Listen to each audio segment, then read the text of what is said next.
নমস্কার, কেমন আছেন সকলে? আমাদের আজকের আলোচনা এসআইপি এবং এসডব্লিউপি এটা একসাথে কিভাবে কাজ করা যায় তার বেসিক কিছু কনসেপ্ট নিয়ে আমরা আলোচনা করতে চাই।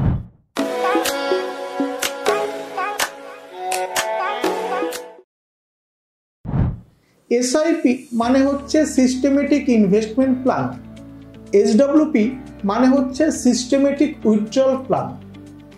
ধরুন কারো জীবন শুরু হচ্ছে, তখন তিনি এসআইপির মাধ্যমে নির্দিষ্ট অঙ্কের টাকা প্রত্যেক মাসে মাসে জমাতে শুরু করলেন। তারপরে একটা সময় পরে বা দীর্ঘকাল হয়ে যাওয়ার পরে তার মনে হলো এই টাকাটা এবার তুলে নেওয়ার প্রয়োজন আছে। তখন একই সিস্টেম অনুযায়ী তিনি প্রত্যেক মাসে একটা নির্দিষ্ট পরিমাণ টাকা ঘরে ফেরত আনলেন।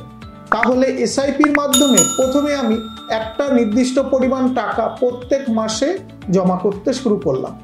একটা নির্দিষ্ট সময় পরে যে টাকাটা আমি জমা করেছি সেই টাকাটা একটু একটু করে আমি তুলতে শুরু করলাম।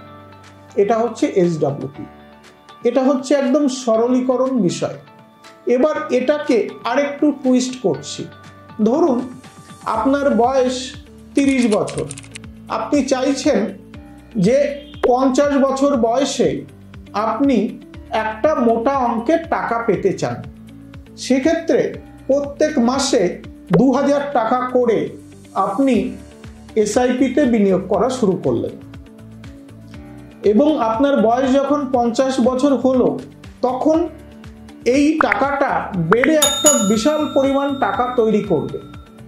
তারপরে যে টাকাটা তৈরি করবে সেই টাকা থেকে প্রত্যেক মাসে 1% করে অ্যাজ পেনশন হতে পারে, অ্যাজ রিটার্ন হতে পারে, আপনি আবার টাকাটা তুলে নিলেন। এই যে প্রত্যেক মাসে টাকাটা আপনার তুলে নিলেন সেটা হচ্ছে এসডব্লিউপি। প্রথম যেটা করেছিলেন সেটা হচ্ছে এসআইপি। এবার এই বিষয়টাকে আরেকটু টুইস্ট করছি। কেমন?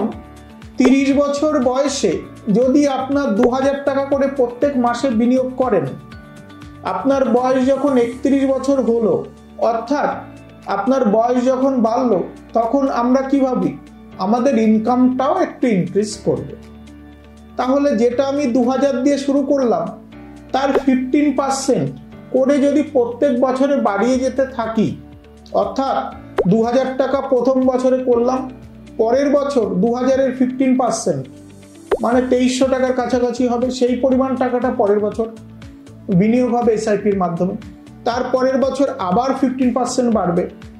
এইভাবে যদি বিনিয়োগটাকে আমরা এসআইপির মাধ্যমে বাড়াই, তাহলে 20 বছর পর বা 30 বছর পর বা 15 বছর পর যে টাইম ফ্রেম আমি ধার্য করেছি তার উপর ভিত্তি করে আমার যে রিটার্নটা হবে সেই রিটার্নটাও একটা বড় রিটার্ন হবে। কেননা সময়ের প্রেক্ষিতে আমার ইনকাম যেমন বেড়েছে তেমনি আমার সঞ্চয়ের পরিমাণটাও কিন্তু আমি বাড়িয়ে তুলেছি। এতক্ষণ পর্যন্ত যতটা আপনি শুনলেন তার জন্য আপনাকে নিশ্চিতভাবে ধন্যবাদ জানাই এবং আমরা আরও খুশি হব যদি আমাদের চ্যানেলটি সাবস্ক্রাইব করেন, লাইক করেন, শেয়ার করেন। কেননা আপনার একটা লাইক, একটা শেয়ার, একটা সাবস্ক্রাইব আমাদেরকে আরও অনেক কিছু করার মোটিভেশন আনবে। এবার আরেকটা টুইস্ট আমি অ্যাড করছি।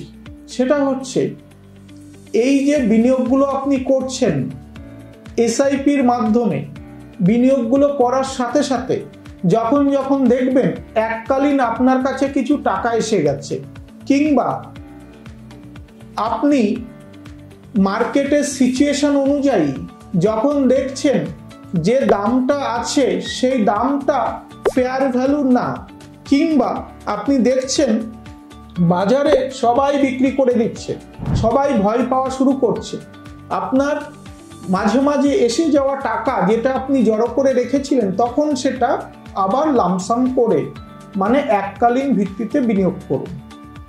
তাহলে এসআইপি প্লাস লামসাম এই দুটোকে একত্রিত করে আপনার কাঙ্ক্ষিত সময়ের পরে একটা বড় রিটার্ন আপনাকে জেনারেট করে দেবে। তাহলে আমরা কি করলাম? আমরা ধীরে ধীরে আমরা ফান্ডটাকে গ্রো করছি।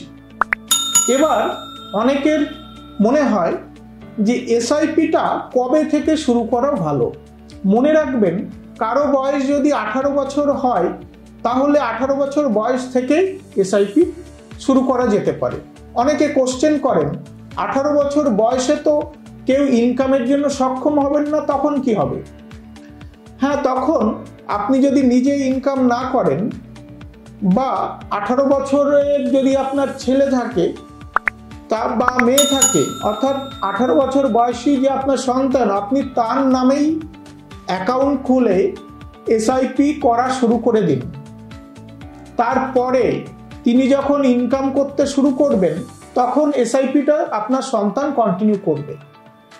তার কারণ হচ্ছে এখানে পুরো কাজটা কম্পাউন্ডিং এর উপর ভিত্তি করে হয়। মনে রাখবেন, কম্পাউন্ডিং, আইনস্টাইন যাকে বলেছিলেন পৃথিবীর 8ম আশ্চর্য থিওরি অফ কম্পাউন্ডিং। তো এখানে কম্পাউন্ডিং যেহেতু খুব ভালো কাজ করে, তাই যত তাড়াতাড়ি আপনি শুরু করবেন তত ভালো রিটার্ন জেনারেট করার সম্ভাবনাও বেশি। তাহলে এসআইপি এবং এসডব্লিউপি এটাকে কম্বাইন করে কিভাবে আমরা কাজ করতে পারি তার বেসিক ধারণাটা দিয়ে দিলাম। আশা করি আপনার কনসেপ্টটা ক্লিয়ার হতে এই ছোট্ট প্রয়াসটা সহায়ক হবে। ধন্যবাদ।